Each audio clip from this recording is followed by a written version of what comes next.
ଅଲଗା ଦଳର ଲୋକ ଆସୁଛନ୍ତି, କହୁଛନ୍ତି ଜୟ ଢୋଲକିଆଙ୍କଠି ରାଜୁ ଢୋଲକିଆଙ୍କର ରକ୍ତ ନାହିଁ। ଆମକୁ ଜବାବ ଦେବାର ଅଛି।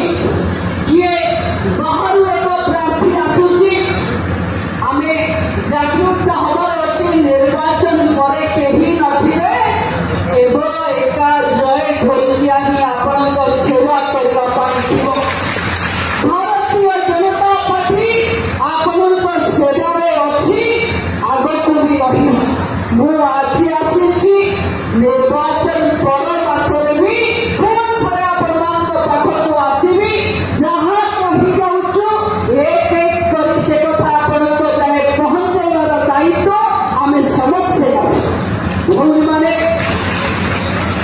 ମୁଁ ଶୁଣୁଥିଲି ଖବର କାଗଜରେ ଅଲଗା ଦଳର ପ୍ରାର୍ଥୀ କହୁଛନ୍ତି ଯେ ଏଇଠି ପରେ ତାଙ୍କ ମାମୁଁ ଘର। ଆପଣମାନେ କେବେ ମାମୁଁ ଘରକୁ ବାହାରିଲା ପରେ ଯାଇଛନ୍ତି?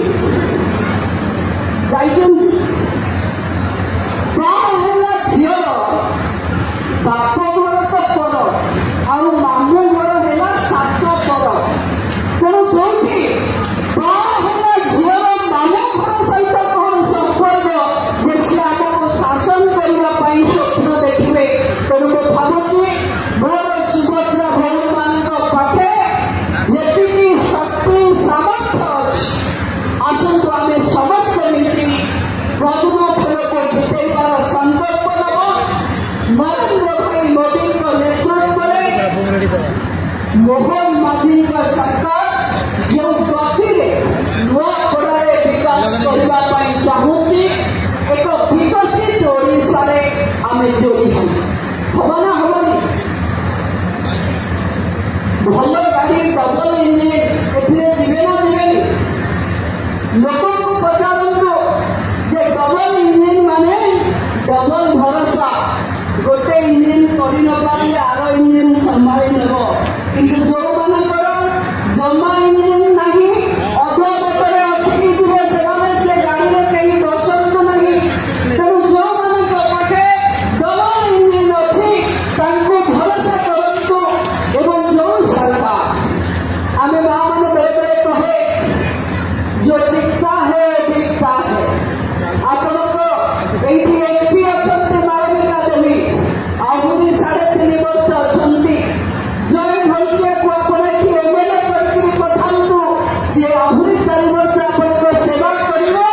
ଏବଂ ସରକାର ଆପଣ ଆମେ ସମସ୍ତେ ମିଶି ଗାଁର ଉନ୍ନତି କରିବେ। ପୁଣି ଥରେ ଧନ୍ୟବାଦ ଧରି ଆପଣମାନଙ୍କର ଏକ ଭଉଣୀ ରାଜ୍ୟର ଶାସନରେ ଭାଗିଦାରୀରେ ବସିଛି।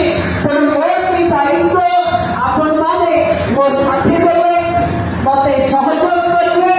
ଇଏ ସରକାରର ମହିଳା ଶକ୍ତିକୁ ଆମେ ଆହୁରି ମଜବୁତ କରିବା, ଯେଭଳି ସବୁ ମହିଳା ନିଜକୁ ଏକ ବ୍ୟକ୍ତି ନୁହେଁ ଏକ ନେତ୍ରୀ ବୋଲି ଅନୁଭବ କରିପାରିବେ। ଆମେ ଯିଏ ଯୋଉଠି ଅଛେ ବିଜେପିକୁ ବିଜୟ କରିବା। ଆମେ ସମସ୍ତେ ଭାବିବା ଇଏ ନିର୍ବାଚନ ଜୟର ବିଜୟ। କାହାର ବିଜୟ? ଇଏ ନିର୍ବାଚନ ଜୟର ବିଜୟ ହବ। ମା ଲକ୍ଷ୍ମୀ ମାର୍ଗଶିର ମାସ ଆସୁ ଆସୁ ଆପଣଙ୍କ ଦୁଆର ମୁହଁରେ ଯେତେ ଭୋଟର ସେତେ ପଦ୍ମ ଫୁଲ ବାକ୍ସରେ ପକେଇବା ପାଇଁ ସୁଯୋଗ ଆସିଛି। ଏ ସୁଯୋଗକୁ ଆପଣମାନେ ହାତ ଛଡ଼ା କରନ୍ତୁ ନାହିଁ। ଆମେ ସମସ୍ତେ ଆମ ଗାଁକୁ ଗଲେ, ଆମ ସାହିକୁ ଗଲେ, ଆମେ ସମସ୍ତେ ଏକତା ଭାବ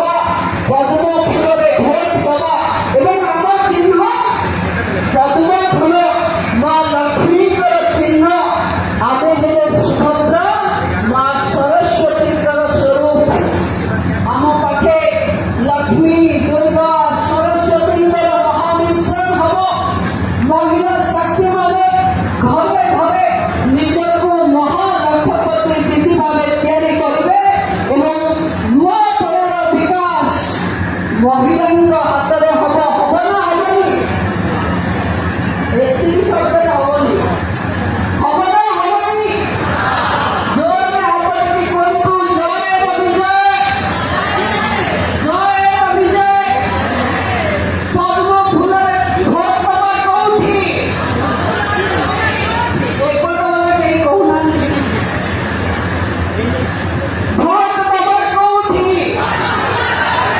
ଭୋଟ ଦେବା କୋଉଠି?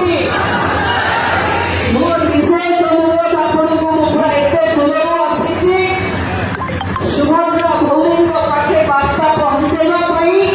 ମୁଁ ଭାବୁଛି 1,67,000 ସୁଭଦ୍ରା ଭଉଣୀ ଏଠି ଅଛନ୍ତି।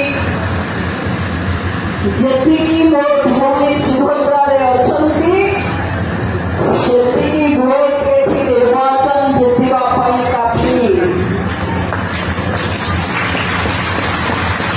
ତେଣୁ ସୁଭଦ୍ରା ଭଉଣୀମାନେ ଗୋଟିଏ ସଂକଳ୍ପ ନେବା କଥା ଯେ ଆଜି ଯାଏ ଯାହା ହେଇଛି